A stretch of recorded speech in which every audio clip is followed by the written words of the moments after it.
بہت سکون ہے اس میں جسے لوگ نماز کہتے ہیں۔ تھوڑی سی تھکاوٹ کے لیے نماز نہ چھوڑ اے مومن، ان سے کچھ سیکھ جنہوں نے جسم پر خنجر کھا کر بھی آخری سجدہ نہیں چھوڑا۔ کیا یہ سزا تمہارے لیے کافی نہیں ہے کہ اللہ تعالیٰ سب کچھ دے کر بھی تمہیں سجدوں کی توفیق نہیں دیتا؟ نماز پڑھنے سے صرف دنیا کی مشکلیں ہی ختم نہیں ہوتی بلکہ موت کے بعد کا سفر بھی آسان ہو جاتا ہے، موت کے بعد کی منازل بھی آسان ہو جاتی ہیں۔ قیامت کے دن جب جنتی لوگ جہنمی لوگوں سے پوچھیں گے، قیامت کا دن ہوگا، نفسا نفسی کا عالم ہوگا، جب جنتی لوگ جہنمی لوگوں سے پوچھیں گے کہ آخر تمہیں کون سی چیز جہنم میں لے کر آئی، تمہیں کون سا گناہ دوزخ میں لے کر آیا، تو جہنمی لوگ چیخ کر کہیں گے، رو کر کہیں گے کہ افسوس، ہم لوگ نماز نہیں پڑھا کرتے تھے، ہم لوگ اللہ کے حضور جھکا نہیں کرتے تھے، ہماری مسجدیں ویران رہیں، مسجدیں ہمیں بلاتی رہیں، ہم نے پرواہ نہ کی، مسجدوں میں پڑی چٹائیاں ہمارا انتظار کرتی رہیں، الماری میں پڑے ہوئے قرآن ہمارے منتظر رہے، مگر ہم غفلت میں پڑے رہے۔ جوانوں، کیا تم جانتے ہو بے نمازی انسان پر بھی اللہ تعالیٰ کے 4 بہت بڑے احسان ہیں؟ بے نمازی انسان پر بھی رحمت کی نظر، بے نمازی انسان پر بھی 4 بہت بڑے احسان۔ وہ جو اللہ کے حضور جھکتا نہیں ہے، وہ جو اللہ کی نعمتوں کی بے قدری کرتا ہے، اس پر بھی اللہ تعالیٰ کے 4 بہت بڑے احسان۔ آخر وہ کون سے احسان ہیں؟ حضرت سیدنا داتا علی حجویری رحمت اللہ تعالی علیہ، آپ ایک دن لوگوں کو واعظ و نصیحت فرما رہے تھے، خوبصورت زندگی گزارنے کے طور طریقے بتا رہے تھے، اللہ رسول کا پیغام سنا رہے تھے۔ دوران خطاب، دوران واعظ آپ نے فرمایا، لوگو، اللہ تعالیٰ کے بے نمازی انسان پر بھی 4 بہت بڑے احسان ہیں۔ لوگوں نے کہا، حضرت، گنہگار پر بھی 4 بہت بڑے احسان ہیں، اللہ تعالیٰ کی نافرمانی کرنے والے پر بھی 4 بہت بڑے احسان کون کون سے ہیں؟ تو حضور داتا علی حجویری نے فرمایا، پہلا احسان، اللہ تعالیٰ بے نمازی کی روٹی بند نہیں کرتا، نہ تو بے نمازی کی روٹی بند کرتا ہے، نہ تو اس کے چھوٹے چھوٹے بچوں کی روٹی بند کرتا ہے، نہ تو بے نمازی کا رزق بند ہوتا ہے، نہ تو اس کے چھوٹے چھوٹے بچوں کا رزق بند ہوتا ہے۔ میرا اللہ فرماتا ہے، او میرے گنہگار بندے، میں کتنا تیرا اچھا رب ہوں، میں کتنا تیرا بہترین رب ہوں کہ جو فرشتے شام کو تیرے گناہ لے کر میں رب کے پاس آتے ہیں نا، جو فرشتے شام کو تیری خطائیں لے کر میرے پاس آتے ہیں، میں صبح انہی کے ہاتھوں میں تیرا رزق بھیجتا ہوں۔ بتا میں کتنا اچھا رب ہوں تیرا۔ اللہ تعالیٰ بے نمازی انسان کی روٹی بند نہیں کرتا، رزق بند نہیں کرتا۔ اب چاہیے تو یہ تھا کہ جو شخص نافرمانی کرتا ہے، دنیا کا دستور ہے جس کا کھانا اس کا گانا، جس کا کھاؤ اس کے گیت گاؤ، دنیا والوں کا دستور ہے جس کا کھاتے ہیں اس کی فرما برداری کی جاتی ہے۔ اگر غلام مالک کی نافرمانی کرے، غلام مالک کے احکامات کی پیروی نہ کرے، غلام غلطیوں پر غلطیاں کرتا جائے، خطاؤں پر خطائیں کرتا جائے، تو آقا مالک کو ڈیوٹی سے باہر نکال دیتا ہے، دفع ہو جا، کام سے نکال دیتا ہے، دفع ہو جا، مجھے تیری کوئی ضرورت نہیں، میرے پاس تیرے جیسے لاکھوں، میرے لیے تیرے جیسے کروڑوں، تو دفع ہو جا۔ کیوں؟ اس لیے کہ تو میری نافرمانی کرتا ہے، تو میری فرما برداری نہیں کرتا، تو میرے گلے کرتا ہے، تو میرے شکوے کرتا ہے، تو احسان فراموش ہے۔ اگر اولاد نافرمانی کرے تو ماں باپ اولاد کو گھر سے باہر نکال دیتے ہیں، دفع ہو جاؤ، ہم نے تمہارے لیے کیا کچھ نہیں کیا۔ اپنے کندھے پہ بوریاں لاد لاد کے دن رات ایک کر کے اوور ٹائم لگا کے، کمزور سے کندھے پہ بوریاں لاد لاد کے، دن رات ایک کر کے، کما کے، محنت مزدوری کر کے ہم نے تمہاری ہر ایک چھوٹی موٹی خواہش پوری کی۔ ہم نے تمہارے ساتھ کیا کچھ نہیں کیا اور تم نے ہمارے ساتھ کیا کیا؟ ہمیں بجائے سکون دینے کے، ہمیں بجائے قرار دینے کے، بجائے ہمارے احسان کا بدلہ چکانے کے، الٹا احسان فراموشی کر رہے ہو، الٹا ہماری نافرمانی کر رہے ہو۔ ماں باپ دھکے دے کر اولاد کو گھر سے باہر نکال دیتے ہیں، مگر اللہ پاک نے آج تک تمہارے لیے تمہاری روزی روٹی بند نہیں کی۔ میرا اللہ مسلمان کو بھی کھلا کے سلاتا ہے، میرا اللہ ہندو کو بھی کھلا کے سلاتا ہے، میرا اللہ کافر کو بھی کھلا کے سلاتا ہے، میرا اللہ دین کے ساتھ محبت کرنے والے کو بھی کھلا کے سلاتا ہے، اور دین کے غدار کو، دین کے دشمن کو بھی کھلا کے سلاتا ہے۔ یہ میرے رب کی شان ہے، یہ میرے رب کی کریمی ہے۔ اے بندے، جو خدا رات کو درختوں کی ٹہنیوں پر بیٹھے پرندوں کو نیند میں گرنے نہیں دیتا، وہ خدا تجھے اور مجھے کیسے بے یار و مددگار چھوڑ سکتا ہے؟ تو فرمایا پہلا احسان، اللہ تعالیٰ بے نمازی کی روٹی بند نہیں کرتا۔ دوسرا احسان، اللہ تعالیٰ سورج کو حکم نہیں دیتا کہ تیری روشنی بے نمازی کے گھر نہیں جانی چاہیے، تیری کرنیں بے نمازی کے گھر نہیں جانی چاہیے۔ وہ جو میرا نافرمان ہے، وہ جو خطاؤں پر خطائیں کرتا چلا جا رہا ہے، گناہوں پر گناہ کرتا چلا جا رہا ہے، وہ جو زنا کرتا ہے، شراب پیتا ہے، وہ میرا نافرمان ہے، وہ میری نعمتوں کی بے قدری کرنے والا ہے، نعمتوں کی قدر نہیں کرتا۔ اے سورج، تو میرا بنایا گیا ہے اور میرے حکم پر چلنا تیرے لیے ضروری ہے، تو میرے حکم کا تابع دار ہے۔ اب میں رب تجھے کہہ رہا ہوں کہ فلاں میرے نافرمان کے گھر تیری کرنیں نہیں جانی چاہیے، فلاں نمازی کے گھر تیری کرنیں نہیں جانی چاہیے۔ اللہ تعالیٰ نے کبھی سورج کو نہیں کہا کہ بے نمازی کے گھر تیری روشنی نہیں پہنچنی چاہیے۔ آپ نے کبھی دیکھا ہے کہ نمازی کے گھر، مومن متقی پرہیزگار کے گھر رحمت کی بارش برس رہی ہو اور آپ کے گھر میں رحمت کی بارش نہ برس رہی ہو؟ آپ نے کبھی نہیں دیکھا ہوگا۔ تو یہ بھی بے نمازی انسان پر اللہ تعالیٰ کا بہت بڑا احسان ہے کہ آج بھی اس کا گھر سورج کی روشنی سے چمک رہا ہے۔ اب تیسرا احسان، بہت بڑا احسان، آپ لوگوں نے یہ تو سنا ہوگا کہ فلاں بغیر حساب کے جنت میں چلا گیا۔ رسول کریم صلی اللہ علیہ وسلم کے فرمان علی شان آپ لوگوں نے سنے ہوگی، رسول کریم صلی اللہ علیہ وسلم کے بیان کردہ واقعات آپ لوگوں نے پڑھے ہوں گے۔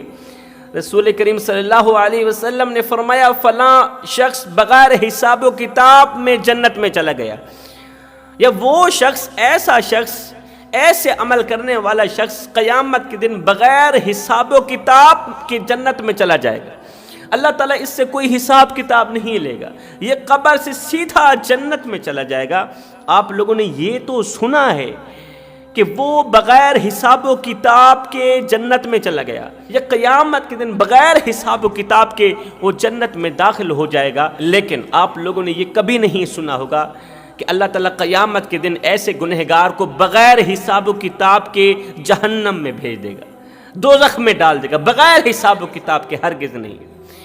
دوزخ ہی کے لیے حساب و کتاب کیا جائے گا۔ میزان عمل پر، ترازو پر اس کے اعمال نامے تولے جائیں گے، اس کی نیکیاں بھی تولی جائیں گی، اس کے گناہ بھی تولے جائیں گے۔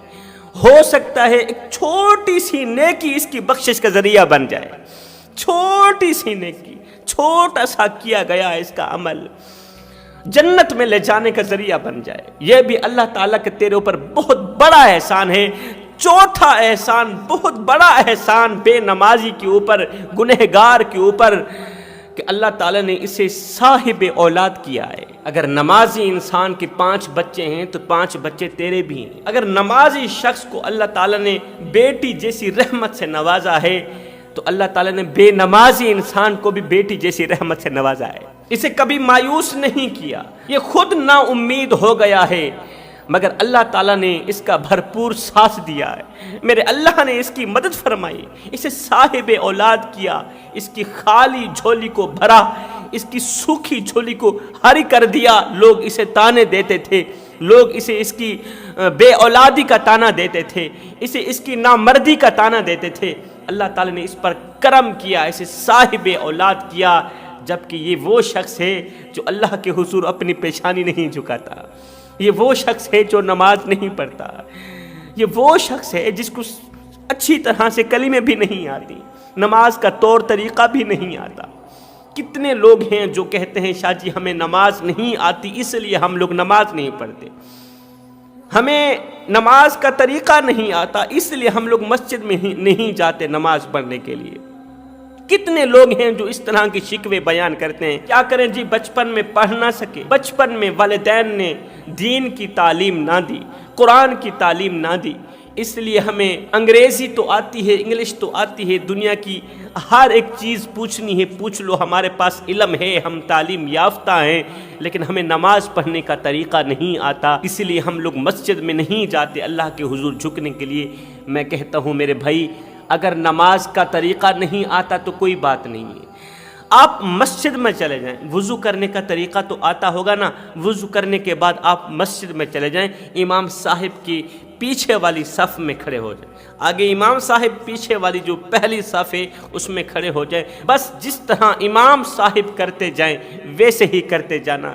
امام صاحب قیام میں کھڑے ہوں، آپ بھی قیام میں کھڑے ہو جائیں، امام صاحب رکوع میں جائیں، آپ بھی رکوع میں چلے جائیں، امام صاحب سجدے میں جائیں، آپ بھی سجدے میں چلے جائیں، جیسے جیسے امام کرتا جائے ویسے ویسے کرتے جانا۔ خدا پاک کی عزت کی قسم، اگر قبول امام کی ہو گئی تو اللہ تعالیٰ رد تمہاری بھی نہیں کرے گا، اگر نماز قبول امام کی ہو گئی تو اللہ تعالیٰ رد تمہاری بھی نہیں کرے گا، پھر تمہارے بھی ٹوٹے پھٹے سجدے اللہ تعالیٰ امام صاحب کے پیچھے قبول کر لے گا۔ تو جوانو، یہ مختصر سی زندگی ہے، چھوٹی سی زندگی ہے، یہ اتنی سی زندگی ہے، اس اتنی سی زندگی میں نماز پڑھ کے اللہ کے حضور اپنی قیمتی پیشانی جھکا کے اللہ کو راضی کر لو۔ وہ رب جس نے ہمیں دیکھنے کے لیے آنکھیں دی، سننے کے لیے کان دیے، بولنے کے لیے زبان دی، اتنا بڑا قیمتی مٹیریل دیا ہے، اللہ اکبر۔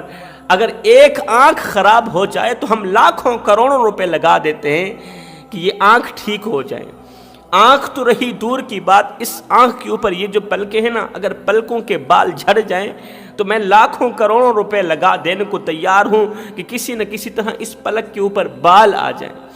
قبلہ، یہ زبان، یہ کان، یہ دل، یہ گردے، یہ پھیپھڑے، یہ وہ قیمتی مٹیریل ہے جو لاکھوں کروڑوں سے بھی زیادہ قیمتی ہے۔ مزے کی بات نہ بتاؤں، اللہ نے ہمیں مفت میں دے دیا، کبھی اس کا بل تک نہیں مانگا، کبھی اس کی قیمت نہیں مانگی، پھر ہمارا حق نہیں بنتا کہ ہم اس رب العالمین کا شکر ادا کریں، ان نعمتوں کی شکر گزاری کریں۔ تو میں کہہ رہا تھا، اس مختصر سی زندگی کے اندر اپنے رب کو راضی کر لو۔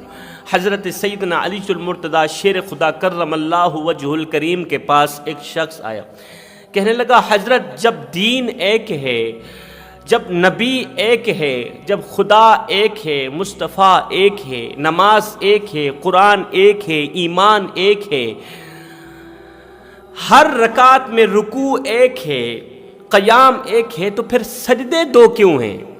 نماز کی ہر ایک رکعت میں جب قیام ایک ہے، رکوع ایک ہے، پھر سجدے دو کیوں ہیں؟ تو یہ سن کر حضرت سیدنا علی المرتضیٰ شیر خدا کرم اللہ وجہ الکریم نے فرمایا، اے بندہ خدا، آ میرے سامنے بیٹھ، میں تجھے بتاتا ہوں کہ سجدے دو کیوں ہیں۔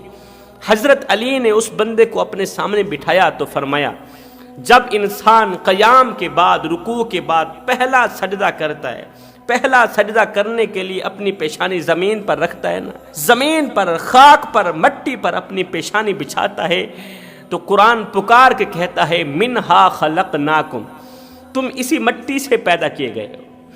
اور جب انسان دوسری مرتبہ سجدہ کرتا ہے، دوسرا سجدہ کرنے کے لیے زمین پر اپنی پیشانی رکھتا ہے، سر رکھتا ہے، تو قرآن کی آیت آگے کی طرف بڑھتی ہے، وَفِيهَا نُعِيدُكُمْ، تم اسی مٹی میں چلے جاؤ گے، اسی مٹی میں واپس چلے جاؤ گے۔ اب پہلا سجدہ انسان نے کیا، قرآن نے کہا تم اسی مٹی سے پیدا کیے گئے۔ انسان نے دوسرا سجدہ کیا، قرآن نے کہا اسی مٹی میں واپس چلے جاؤ گے۔ مطلب پہلا سجدہ تمہاری ولادت کی یاد دلاتا ہے، دوسرا سجدہ تمہاری موت کی یاد دلاتا ہے، اور دونوں سجدوں کے درمیان جو مختصر سا قیام ہے اسے زندگی کہتے ہیں۔ دونوں سجدوں کے درمیان پہلا سجدہ تمہاری ولادت کی یاد دلاتا ہے، دوسرا سجدہ تمہاری موت کی یاد دلاتا ہے۔ اب ایک طرف ولادت ہے، دوسری طرف موت ہے، درمیان کا جو مختصر سا قیام ہے نا، مختصر سا جو قیام ہے، ایک سجدے کے بعد دوسرے سجدے تک جانے کا جو سفر ہے، اسی کو زندگی کہتے ہیں۔ مختصر سی زندگی ہے، پتہ نہیں کس موڑ دے مک جائے، کس پل میں سانس نکل جائے، اس سانس نے نکلنا ضروری ہے، مرنا ضرور ہے، قبر کے اندر ضرور جانا ہے، مرنے کے بعد اللہ رسول کو منہ ضرور دکھلانا ہے۔ بس اتنا کوشش کر لیجئے گا کہ موت کے بعد یہ کالا منہ دکھاتے ہوئے تمہیں شرم نہ آئے، اللہ رسول کو یہ گناہوں میں ڈوبا ہوا چہرہ دکھاتے ہوئے تمہیں شرم نہ آئے، شرمندگی کا سامنا نہ کرنا پڑے۔ ایک عبادت گزار بزرگ تھا، عبادت گزار شخص تھا، اس کی تہجد کی نماز چھوٹ گئی۔ ایک رات تہجد کی نماز قضا ہو گئی۔ جب اس کی آنکھ کھلی تو اتنا رویا، پورا دن گڑ گڑا کے روتا رہا، پورا دن گڑ گڑا کے خشیت الہی میں روتا رہا، اللہ سے معافی مانگتا رہا، اللہ میری تہجد کی نماز قضا ہو گئی ہے، تہجد کی نماز جاتی رہی ہے، میں سویا ہوا تھا، میں غفلت میں تھا، اللہ مجھے معاف کر دینا۔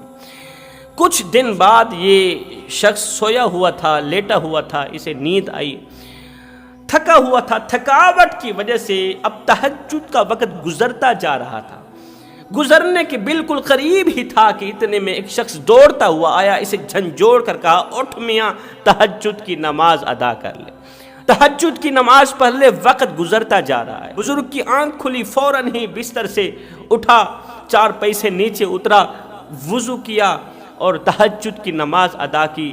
اس کے بعد کہنے لگا، بھائی تو میرا خیر خواہ ہے، تیرا میں مشکور ہوں، تیرا میں شکر گزار ہوں، اگر میری نماز تہجد قضا ہو جاتی، وقت چلا جاتا تو پھر میں پورا دن روتا رہتا، خشیت الہی میں گڑ گڑا کے روتا رہتا، اللہ سے معافی مانگتا رہتا۔ میاں تیرا میرے اوپر بہت بڑا احسان ہے، تو میرا بڑا ہی خیر خواہ ہے، اس لیے کہ تو نے میری تہجد کی نماز قضا نہیں کروائی، تو نے مجھے جلدی سے جگا دیا، اور جانے والے جاتے جاتے اپنا نام تو بتا کے جا، اور میرے اوپر احسان کرنے والے میں تیرا مشکور ہوں، او مجھ پر احسان کرنے والے جاتے جاتے اپنا نام تو بتا کے جا۔ تو اس نے کہا میرا نام شیطان ہے۔ شیطان بزرگ کی آنکھیں کھلی کی کھلی رہ گئی، حیرت میں پڑ گیا، حیرانی کے عالم میں گم سم ہو کر کہنے لگا، اوہ میں نے سنا ہے شیطان تو انسان کا کھلا دشمن ہے، جب تو میرا ہے ہی دشمن پھر تو میرا خیر خواہ کیسے بنا؟ تو نے مجھے تہجد کے لیے کیوں اٹھایا؟ اللہ کے حضور جھکنے کے لیے کیوں اٹھایا؟ تیرا کام تو تھا نماز قضا کروانا، نماز کا چھڑوا دینا، مگر تو نے مجھے نماز کے لیے کیوں اٹھایا ہے؟ تو میرا خیر خواہ کیسے بن گیا؟ شیطان نے کہا، بزرگ خیر خواہ تو میں آج بھی تیرا نہیں ہوں، میں آج بھی تیرا دشمن۔ اس نے کہا جب تو میرا ہے بھی دشمن پھر تو نے مجھے عبادت کے لیے کیوں اٹھایا؟ تو شیطان نے کہا وہ اس لیے کہ جب پہلی مرتبہ تیری نماز تہجد قضا ہوئی تھی، پہلی مرتبہ نماز تہجد چھوٹی تھی، تو اتنا رویا تھا، خشیت الہی میں اتنا گڑ گڑا کر رویا تھا کہ تیری خشیت اللہ کو اتنی پسند آئی، تیرا رونا اللہ کو اس قدر پسند آیا کہ اللہ تعالیٰ نے تیری خشیت کے صدقے، تیرے رونے کے صدقے تیرے پورے خاندان والوں کی بخشش کر دی، تیری بھی بخشش کر دی، تیرے پورے خاندان والوں کی بھی بخشش کر دی۔ اب کی بار میں نے تجھے اس لیے جگایا ہے کہ تو جلدی سے اٹھ کے وہی تہجد ہی پڑھ لے، مجھے تیری تہجد ہی قبول ہے۔ اب کی بار تجھے اس لیے اٹھایا ہے کہ اگر آج بھی تیری تہجد کی نماز قضا ہو جاتے پھر تو اٹھ کر اتنا روتا، میں سوچ رہا تھا کہ اگر آج کی تیری خشیت بھی اللہ کو پسند آ گئی، کہیں اللہ تعالیٰ تیرے رونے کے صدقے تیری پوری بستی والوں کی بھی بخشش نہ کر دے، تیری خشیت کے صدقے، تیرے رونے کے صدقے اگر تیری نماز قضا ہو جاتی تو پھر تو پورا دن گڑ گڑا کر روتا رہتا، اللہ سے معافی مانگتا رہتا۔ اگر تو روتا اللہ تعالیٰ کو تیرا رونا پسند آ جاتا، کہیں تیرے آنسوں کی وجہ سے، تیرے آنسوں کے صدقے اللہ تعالیٰ تیرے گاؤں والوں کو بھی نہ بخش دیتا۔ تو تہجد ایک ایسی عبادت ہے، اللہ تعالیٰ کی لاڈلی عبادت ہے، اللہ تعالیٰ کی اس قدر لاڈلی عبادت ہے کہ اللہ تعالیٰ سے ہر ایک بات منوا کر ہی دم لیتی ہے۔